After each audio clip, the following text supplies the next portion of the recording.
Hello and welcome to my friend Rainbow Circle. I haven't done this in a little while. Not since the semester when I was doing a bunch of Oz deep dives.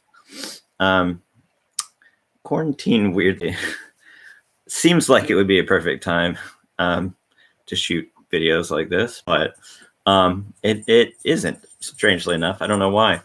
Sort of the mental process of thinking you should do something like this, but being able to actually do it is a lot harder.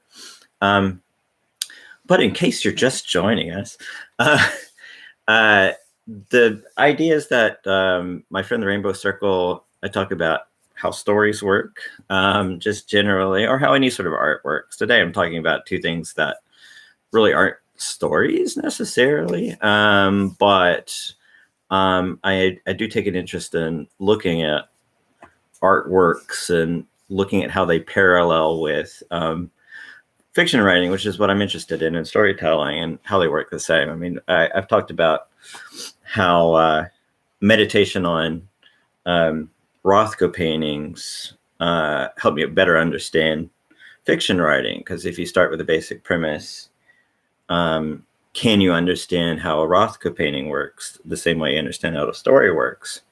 This is how I developed the Rainbow Circle. There you go.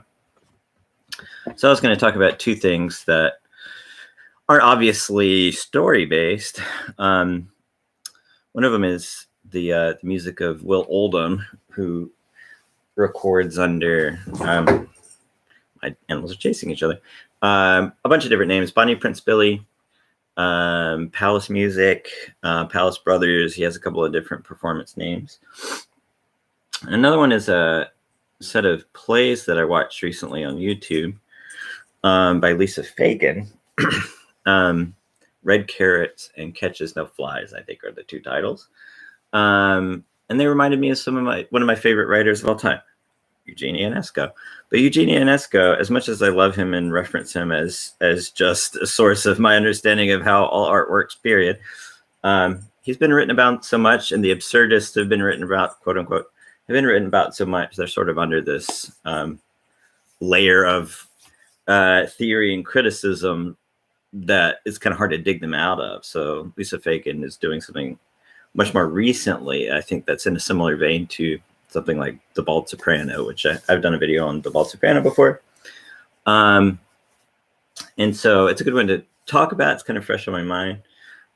But I watched Red Carrots and Catches No Flies not that long ago. And the question, and I love them, just preface that, they're fantastic. They're on YouTube. Watch them immediately. They're magnificent. But my first impression was that some people would respond to something like this and say the word that they would use is pretentious, which is not something I would say at all. Not a bit. But I hear that sometimes, and it's such a baffling sort of term to use for something like that. Because what the play is just basically, or the two short plays, are just basically series. I mean, it's essentially a dance performance in many ways. It's a dance performance, not necessarily to music. There is some music in it. It's a dance performance, not necessarily to music. A lot of what's going on is just speaking into a microphone. And it's a melange of all these different voices, like Red Carrots especially, which is my favorite of the two,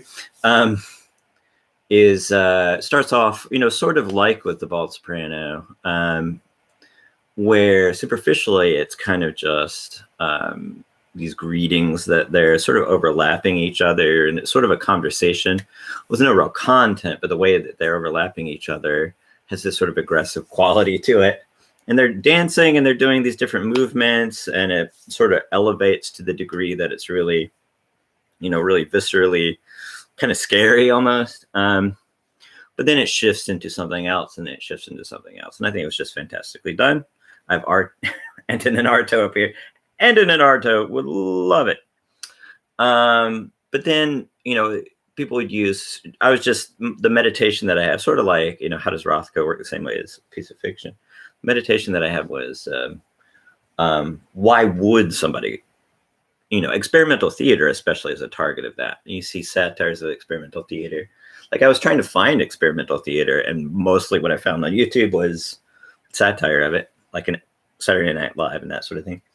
And the satire of it tends to be very meaning heavy. And I would say something like the Lisa Fagan plays, meaning is not really something that I would consider a necessary component. Like the structure of the play is designed to mean or have this message. I wouldn't say message is necessarily the thing that I would say is most significant about it. More like the visceral impact. It was very visceral, but more like the visceral impact. So calling it pretentious, or the sort of satire that you have of experimental theater. Here's my cat, Bo. Longtime viewers will be familiar with Bo. This is the 112th episode. I don't know if I do have longtime viewers, but I've been doing this for a while.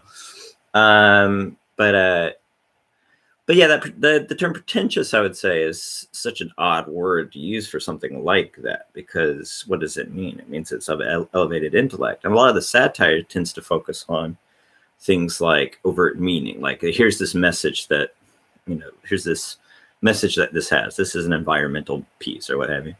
And I did an interview about my collages the other day, and the interviewer asked is there an environmental message? And I wanted to say, well, no, but if you want to read it that way, that's fine.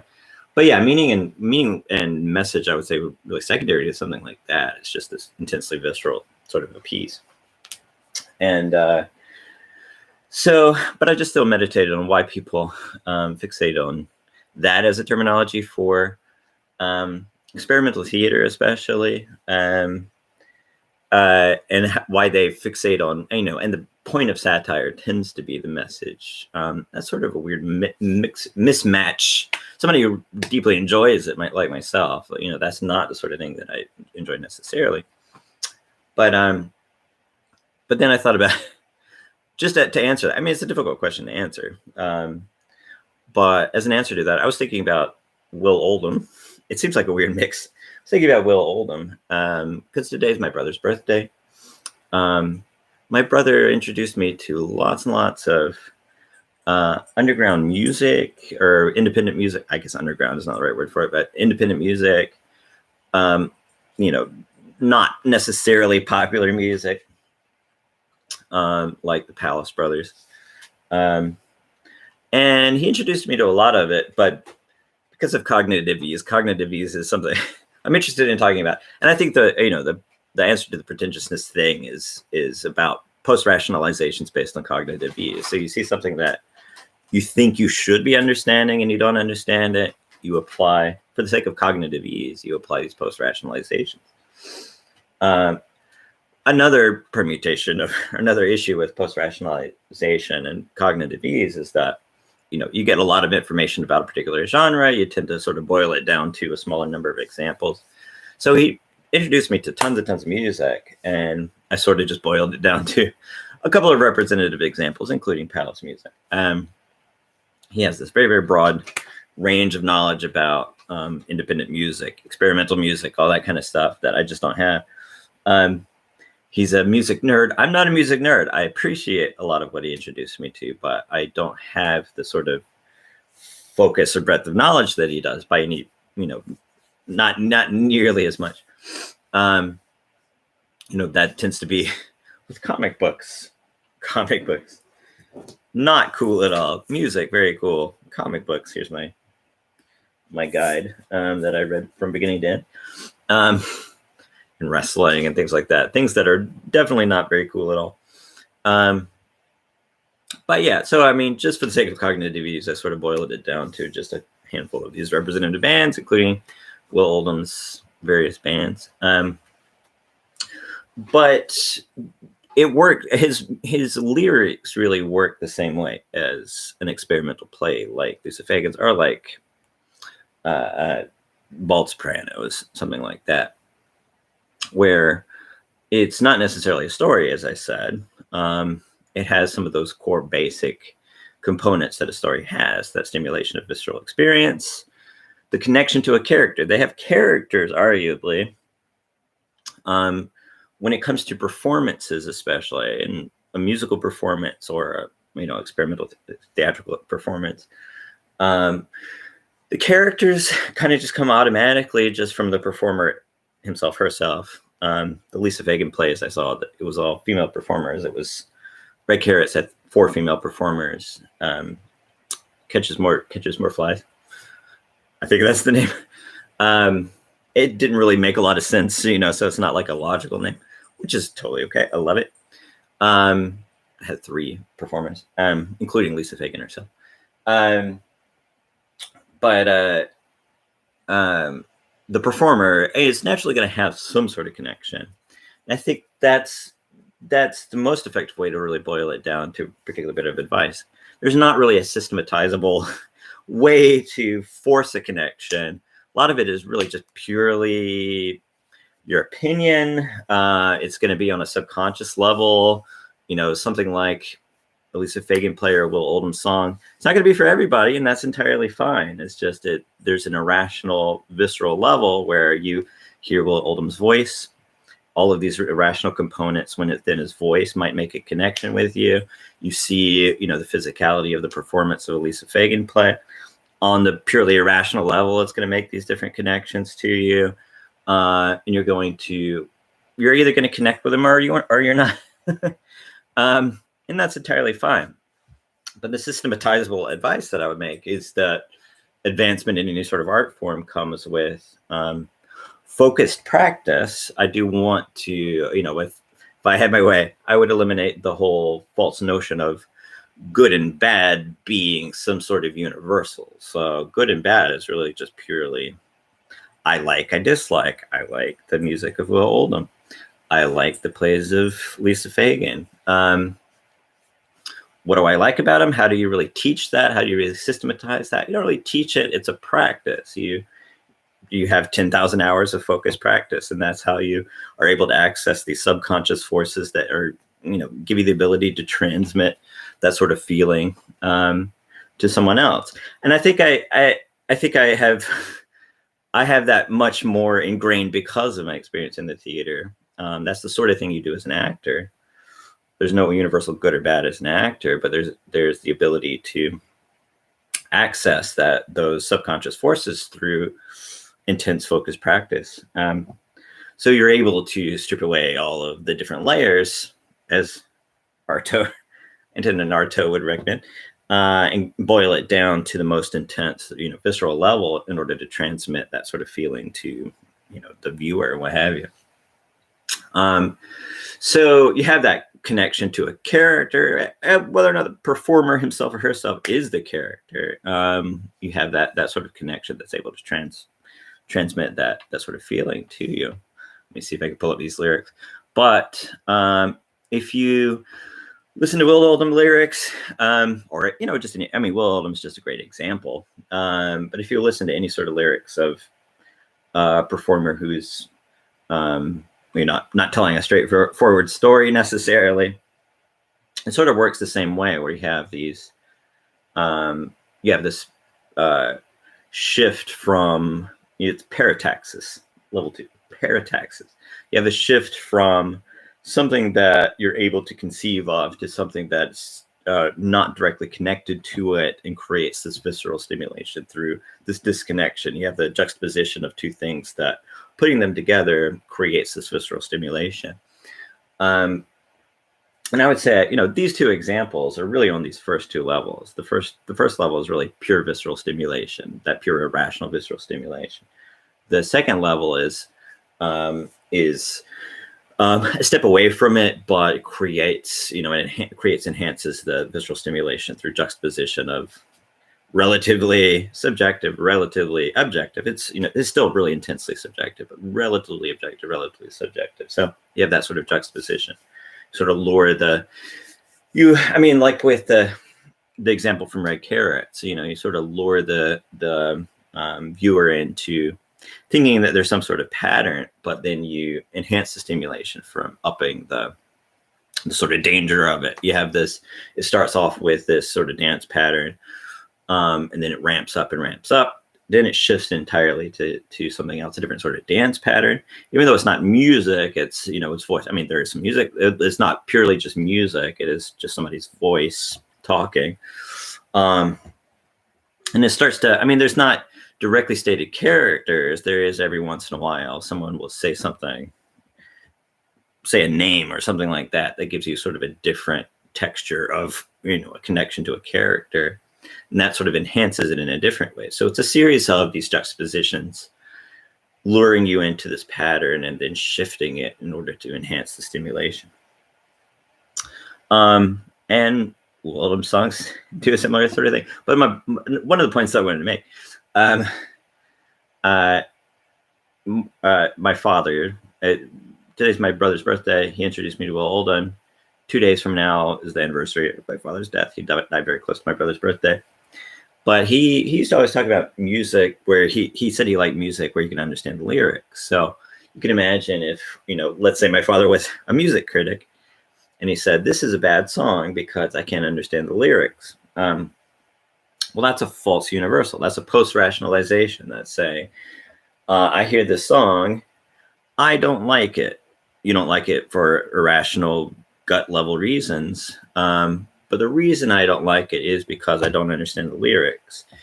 Post-rationalization, and that might be one factor, sure, but post-rationalization would take that justification and turn it into a false universal. That happens constantly with any kind of art criticism. That happens constantly with, the so-called advice for writing, which is not really good advice at all. I experienced it constantly in creative writing education. All of that is really, false universals born from faulty post-rationalizations. But if you look at, I could pick any sort of Will Oldham lyrics that I'm not going to sing them. I'm not a good singer at all. We us three shall ride. There you go. Just on the purely individualistic level, like with how my father just liked songs he could understand the lyrics to. That's highly individualistic sort of point of interest that he had. He liked storytelling songs. He liked country music. Clearly he liked Broadway musicals. He liked country music. And what we used to tell him in response was, the voice of the artist can function as an instrument. It can function as a storytelling mechanism, but that's not the only point of a good song. That's not the only point of value of a good song. Good songs could just as easily be have the voice functioning as an instrument. So We Us Three Shall Ride. A lot of these songs remind me of my brother. That's a highly personal sort of reason that I like them, because he introduced me to these songs, but also at the same time because a lot of them kind of reference brothers. They're I have two older brothers. Some of them reference three.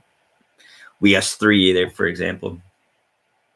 So just as an example of Will Oldham lyrics, in a small room, far from the bed is set with trinkets all surrounding, yet lone at rest, so dry it sets, with souls aside, abiding their moves, legs warm and close inside. No leg braces, a hello, and pictures on walls where paint is lame, where sinks are friendly running. So it sort of lures you into this seemingly reasonable or seemingly conceivable pattern in a small room far from the bed. It seems like it's a story song. Seems like it's kind of like a country song. A lot of Will Oldham songs kind of have the vibe of a country song just to begin with. They have lyrics that sort of make you think they're going to be like a storytelling country song, but then they'll just switch it. Sort of like in the Lisa Fagan play where seems like it's a dance, but then there's this dialogue, this overlapping dialogue. So you can't, it seems like something familiar, but you can't quite rest on what it is. And then, that's a schematic thing too. I meant to point that out as well. That's a schematic thing too, where the mind is constantly trying to get it to settle into a particular category in order to make the mind rest, to reduce the visceral stimulation. The way any sort of art form works is there's a pull towards visceral stimulation and simultaneously pull away from visceral stimulation.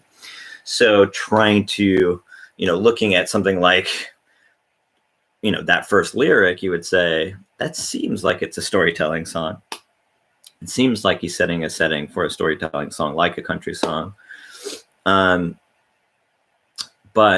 that's a mechanism. That's an anti-stimulation mechanism where it's you see Lisa Fagan play, and you say, "What is the story here?" You're trying to piece it together, and that's a lot of the post-rationalizations, a lot of the sort of expectation that there's a message or a meaning. A lot of that is sort of pushing it to the other end of the spectrum and saying this must be about a message. It's sort of like the person who interviewed me about the collages and said a lot of this is just a bunch of chaos. Is there an environmental message? Well, no, not really, but that's a way of seeing something that's chaotic, trying to give it some sort of order in order to reduce the stimulation of the uncertainty of it.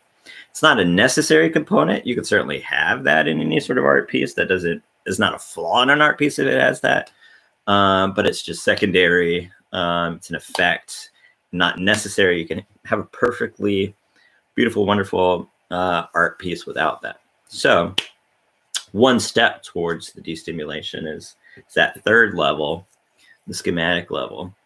But Will Oldham is constantly subverting that. Souls to society abiding, their moves legs warm and close inside. No leg braces, a hello, and pictures on walls where pain is lame, where sinks are friendly running. So, I mean, he subverts your sort of schematic expectations on the storytelling level.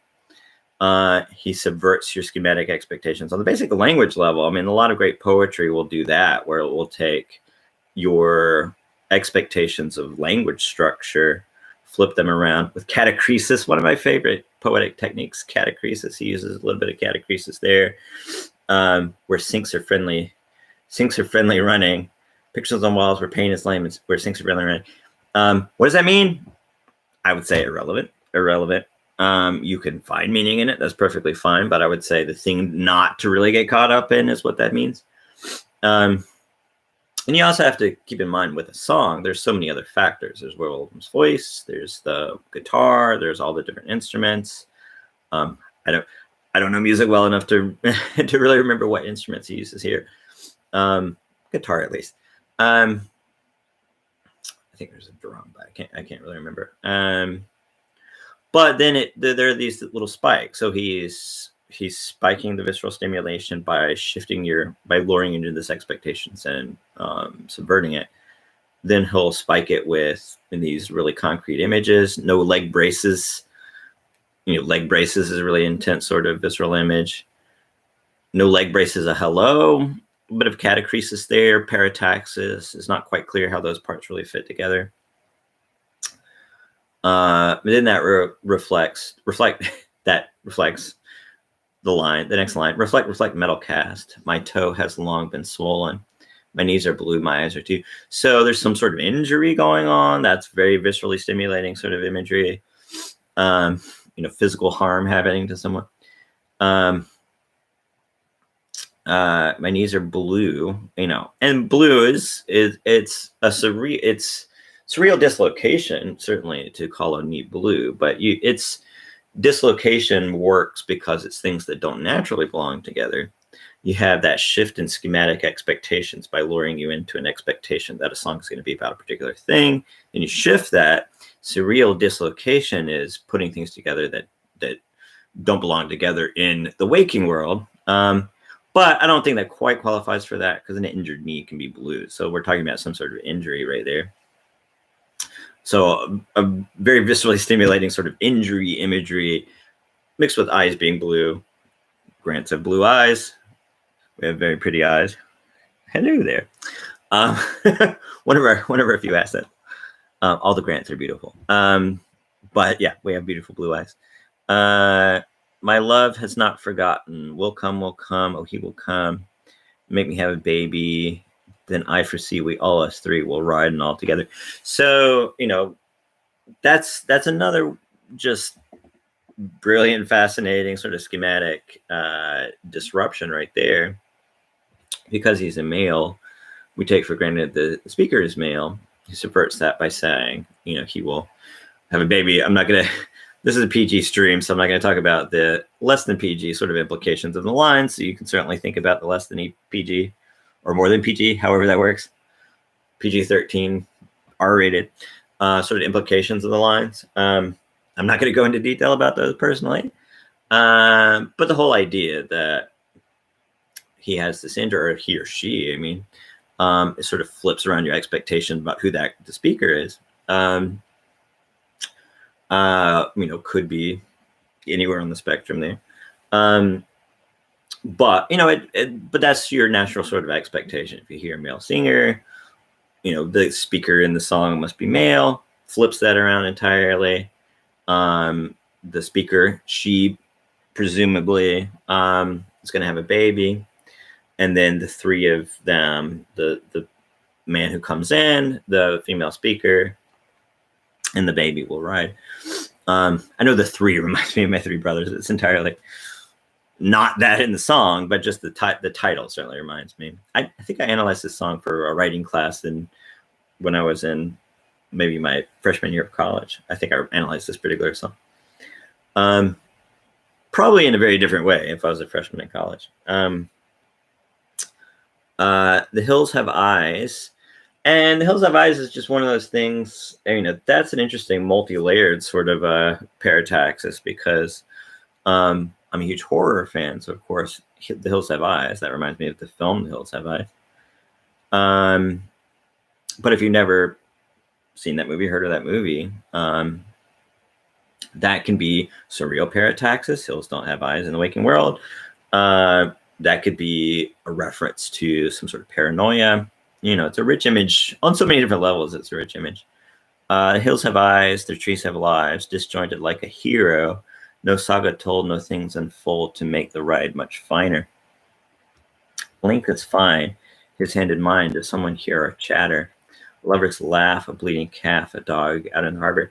So there's some sort of journey, and if you think about story songs or stories in general, what gives them their structure, what gives them a plot, is that sort of is if you have a character, certainly in a experimental play like the Lisa Fagan plays, you have characters. You can't help but have characters to a degree when you have performers who are performing really genuinely from their hearts and souls. But you don't really have a plot to either one. What would give it a plot is that the characters have some sort of desire they're ultimately trying to fulfill. That gives it the shape, that linear shape of the character here. It doesn't have to be linear, but the linear shape of the character here, the desire in the future. That sort of integrates that a bit, where they are taking this journey. Who they are, who knows? What they want, who knows? I mean, you could read lots of stuff out of that. Does someone hear our chatter? There's this element of paranoia there. A lover's laugh is kind of this nice image. A bleeding calf, it's this very dark image. Dog out in the harbor, what does that mean? I don't know, but it's this very viscerally stimulating sort of an image. Is the dog drowning? What's going on with the dog? So it starts off with giving you this expectation. It's going to be kind of like a story song, kind of like a country song. It shifts into these very viscerally stimulating images of injury, this very surreal sort of house. This man comes in, they have, it's a family, they have a baby, then they leave. We don't know where they're going or what the quest is, but it gives you this sort of expectation that it's going to be a story-like structure. Then it subverts it at the end. All you really have is just bleeding calf, dog out in the harbor. Very surreal, very viscerally stimulating sort of images. That was fun. Let me do another one. I don't know how many I would be able to do. But yeah, I mean, and another thing about schematic, as I'm looking at it for another about schematic, the schematic level, that's really important, is how it determines the length. And I think that's one of those things that is far more important than it ever gets credit. This duration of stimulation.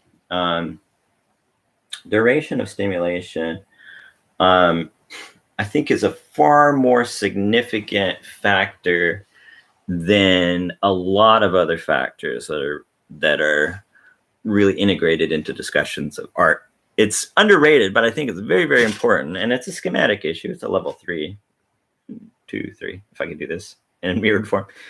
Um, I've talked about this before in previous episodes. This is sort of like with the pretentiousness term that is so imprecise that it is useless. Depth is another one of those terms that I think is so imprecise it's useless. What's much more useful, much more practical, is to replace that with duration of stimulation. And that's really determined schematically. It's really determined by what type of thing you're really working with. What should the structure be, and how do you practically build something that is able to endure over that span of time? Far more important than it's ever given any sort of a credit. So a structure like that sort of luring somebody schematically into an expectation of what a story should be, subverting it, that sort of schematic subversion and structure. That's not really built for an extremely long piece. It works perfectly for a song. So many songs are built like that. If you could you could probably think of thousands of songs that are built exactly like that.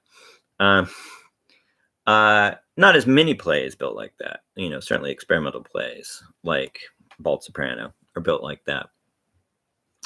Bald Soprano is really expertly made so that it does work for, I don't know, however long Bald Soprano is. I can't remember, like an hour or something like that. The Lisa Fagan pieces were, I think, about 30 minutes a piece. I don't think they would have worked for as much longer pieces. It's hard to imagine them really. I mean, it could work, certainly. It's hard to imagine them really working the same way. There'd be diminishing returns, certainly, if your whole structure of a piece is setting up expectations of a particular pattern. It's an unreasonable sort of viscerally stimulating, irrational gut level sort of a pattern. But once you get into that pattern, that reduces the stimulation and you switch the pattern. Even something like that, how long can you really sustain it? Because even switching the pattern becomes a pattern, and so the audience gets used to it, and it stops working as a stimulator anymore. And so, if you think about the popular song structure, it's true in pop songs, but the popular song structure, meaning most songs are however long they're, like 3 minutes, 4 minutes, 5 minutes, something like that. Folk songs, any sort of songs, just based on the way that they're structured and the way the visceral stimulation works, that tends to be the sustainable amount of time that you can present them. And usually, and you can look at this in a whole album. Had a couple of Palace Brothers albums. You can look at this in a whole Palace Brothers album. How it'll be, sort of an upbeat song followed by a downbeat song followed by an upbeat song. So that sort of internally building up these schematic expectations and subverting them, that sustains 3, 4, 5 minutes. That 3, 4, 5 minutes ends and it starts another song, and it's a different sort of a pattern. But how long does that last? That lasts the length of an album, like an hour or something like that. But if you compare that to like a symphony, I'm not a music expert by any stretch of the imagination, but if you compare that to a symphony, how long is a symphony? But how much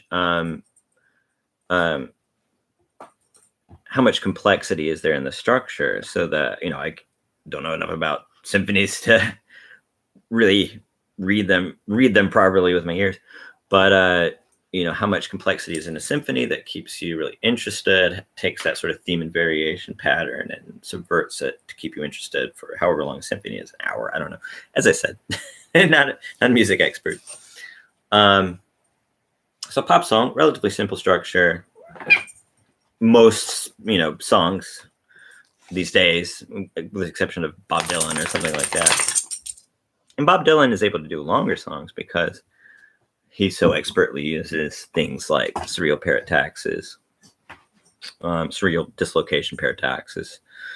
Storytelling, tons of Bob Dylan songs work as much longer songs because they're storytelling songs. Tangled Up in Blue just comes to mind. Um, very surreal sort of story, but definitely there's a storyline there. There's a beginning, middle, and end to it.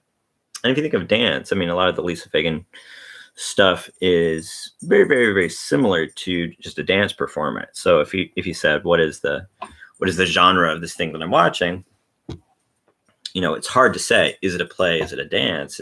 It mashes together all these different forms that it's functionally equivalent to a dance in many ways. But if you think about a dance performance, how long does a dance performance tend to last? You know, generally, if it's just like a dance performance, you know, each dance will be a few minutes. You know, the length of a song, length of a real common length of a song.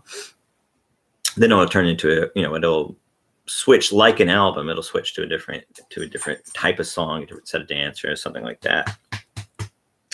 What do you think about that? You want to be a dancer? I have Maggie looking up at me longingly. You want to be a dancer? So, what was I going to say? Oh yeah. So with the dance, if you think about what sort of dance performances are long sustained dance performances, they tend to be ballets. They tend to have a narrative with them. They tend to have a story. So you're following the White Swan, or you're following Clara. I'm thinking of Tchaikovsky ballets because those are really the only ones I know.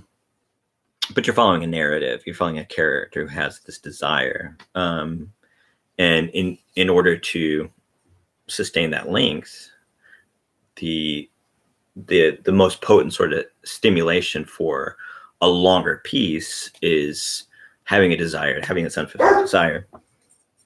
My Siku's barking at something. But anyway, I'll do one more Will Oldham song. New Partner. New Partner is a good one. I really like New Partner. There's a black tinted sunset with the prettiest of skies. There you go. New Partner is just a nice, pretty song. I think it's on the same album as Viva. It's on Viva Las Blues, I think. I'm not a music expert. Don't quote me on that. There's a black tinted sunset with the prettiest of skies. Lay back, rest your head on my thighs.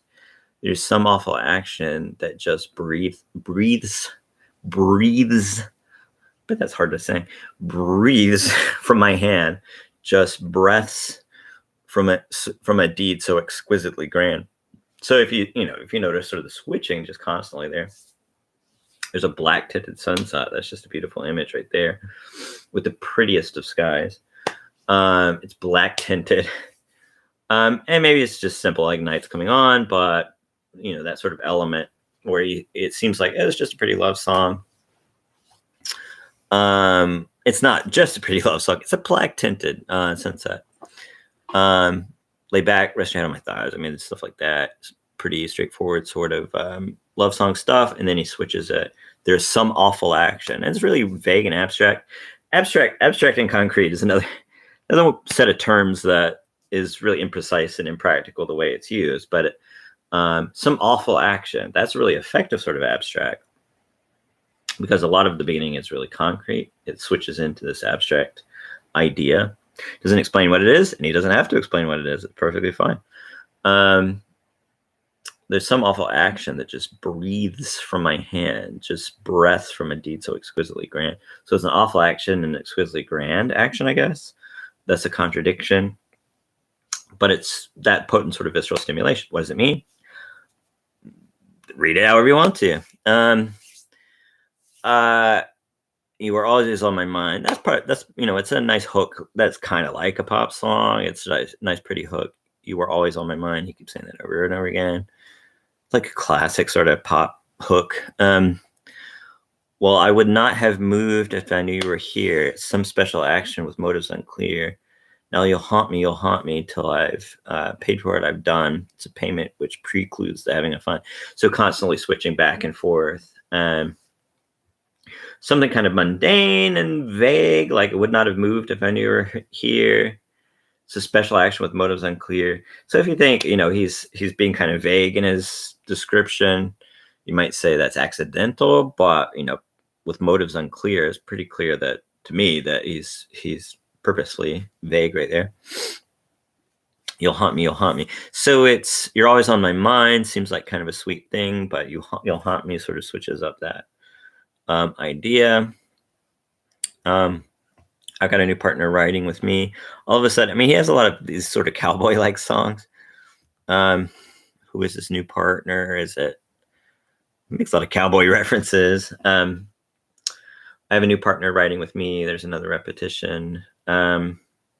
Now the sun's fading faster. We're ready to go.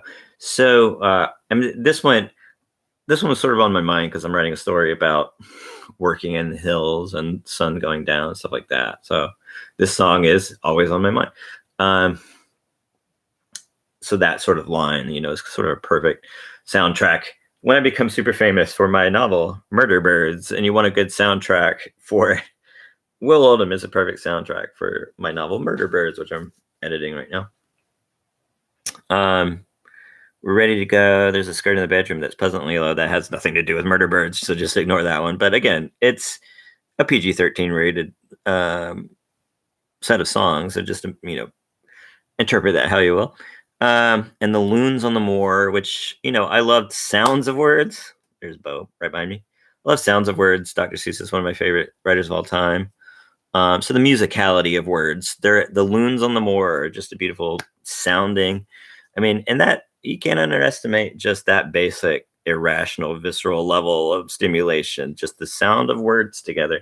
And poets are aware of that, but there's an underemphasis on that kind of stuff with fiction writers. A lot of what I heard was just efficiency was the only, the only kind of beauty there is efficiency. But, something like Loons on the Moor, I just like the sound of it, and that's entirely valid. The fish in the flow, and my friends still will whisper hello. We all know what we know. It's hard swath to mow. Sounds like Dr. Seuss, of course. That might be why I like this song so much. I don't know. When you think like a hermit, you forget what you know. What does that mean? It seems like there's a lesson. And definitely you can read that any way you want to. But a lot of just the pure delight of it is just the sound. It sounds great. And that's entirely valid. Okay, there's Bo. I was afraid she's going to hit some buttons. But yeah, that's Will Oldham. And you can think of just tons of great songwriters who will write songs kind of like this, where just the meaning is ultimately irrelevant to, I would say, I mean, it can be a factor. It's an entirely valid factor. I was going to see if I can find just another song. This is just a random website, so it might not have all their songs on there. Seems like 3 would be appropriate for so many reasons. I don't know. And I'm trying to find a particular song. I said I was just going to do one more, but let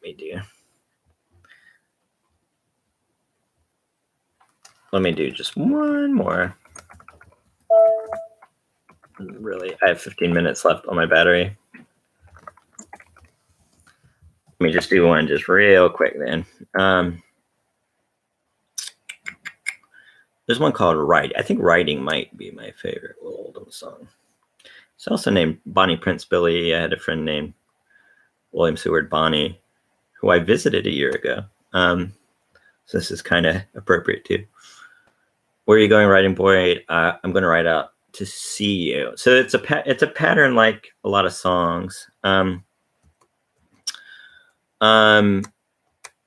With that repetition, and that's the sort of thing that you get really commonly with that sort of schematic expectation. It sets up an expectation with what type of song it is. It sets up an expectation with the way repetition works. Where are you going, writing boy? All dressed up with a look of joy. I'm going to ride on down to see you. Who are you going to ride with, boy? I'm going to bring my sister Lisa.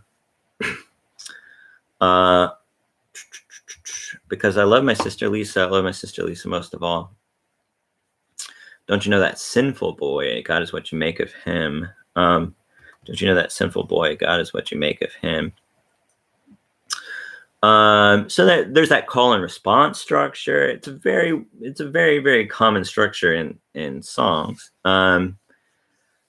Here we have two characters who are in contention. This is much more of a story song, even though just the lyrics themselves are highly repetitive. I'm long since dead and I live in. Oh, and the God is what you make of him. And you could build such a story out of that. Just the idea of there's incest. Clearly. This guy in love with his sister. The most intense part. I'm long since dead and I live in hell. She's the only girl that I love well. We were raised together and together we fell. God is what I make of him. So someone, in a community where they've condemned this act. And it could be a she. I mean, based on what the other song, it's entirely valid. It could be a she. But writing boy, but whatever. But he sort of resolves his conflict by recognizing that the religion he once loved is no longer serving his needs. He has this intense desire. He recognizes, it's Miltonian in some ways, where he recognizes this damnation that he's brought upon himself is still ultimately better than the promise of heaven he's been given in his community. So there's much more of a narrative there, but see, even with that narrative, you still have that sort of schematic expectation within the narrative itself. So you can have schematic expectation with the type of story. You can have schematic expectations with just the language. You can have the schematic expectations with how the images work, and you subvert that with real surrealist sort of dislocation. Or you can get deep into the character, the writing boy character here. And you can have schematic expectations in the character. This is my religion. This is what I believe is right and wrong. That's subverted because he falls in love with his sister. It's a very intense song. A lot of it is really sold just on the power of Will Oldham's voice itself. But that's subverted. And so, classically with stories, I'm not sure why this happens with stories more so than any other art form, but classically with stories, the interpretation would be, here is clearly a condemnation of incest of this brother and sister. And that's when on the character level, you can really deal with parataxis, or you can really deal with paradox. Parataxis. Parataxis is a T, paradox is a D. Where you have two different moral systems in direct contention, but ultimately, what is the viscerally stimulating factor of that? The viscerally stimulating factor is the lack of clear resolution, because we get the perspective of the writing boy. Naturally, viscerally, irrationally, we have that sympathy for him, but he's doing this, very, very forbidden thing. So you have that the actual contention between the two different belief systems is where the visceral stimulation comes from, not from the lesson at the end. You can have that, it's entirely valid. It's like my father saying he has to understand lyrics. That's valid. That's fine. But that's not an absolute rule. My computer's about to run out of power. Thanks for joining us. See you on the next episode.